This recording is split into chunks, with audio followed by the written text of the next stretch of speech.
Гірінге.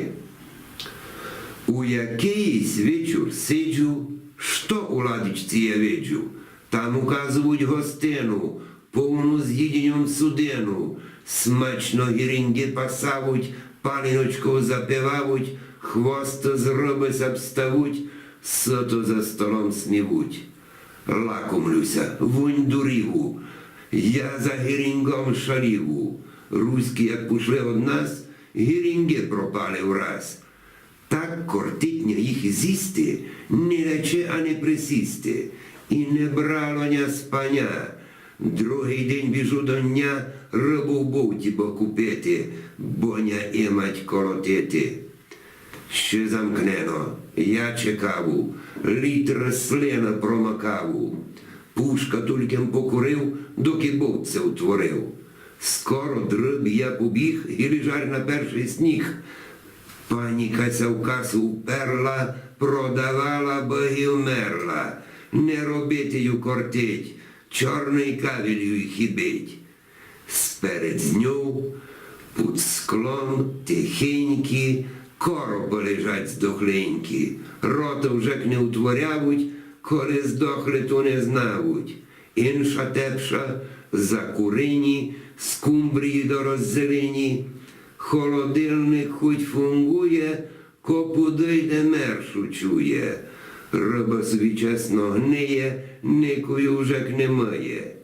Гірінги то інша наута, бо довезли їх із бовта у дерев'яних бочках. Не погнивуть, немає страх. Інша яня не піче, в голові яно туче, я на гірінги прийшов. От бовтажці подійшов, звідав у це суть, найдасть, 3 дараба най продасть.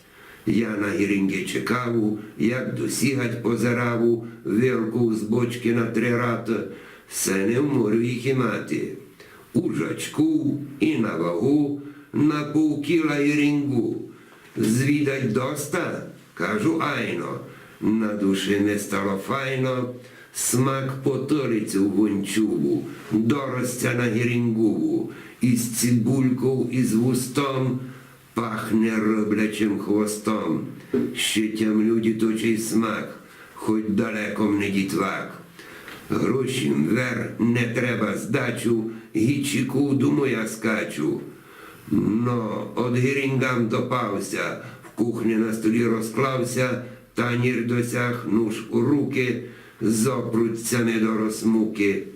Чиститинся наладив, лемжачку йому творив, чути по гнилячом стало. Так ми щеся не блювало, ще й тижньово єм вернув, розумся перевернув, рукою я затикав, і з дохлятину втікав вон із хижі, в сміття вер, малом до гірінгу не вмер. Я за стождень ще блював, доки рибу споминав. Так я гірінги поїв, хвала Богу, не вдурів. Не бажить вже на рибу, але мене справте і в хибу. Як і з'їсти гірінги, дайте собі пироє.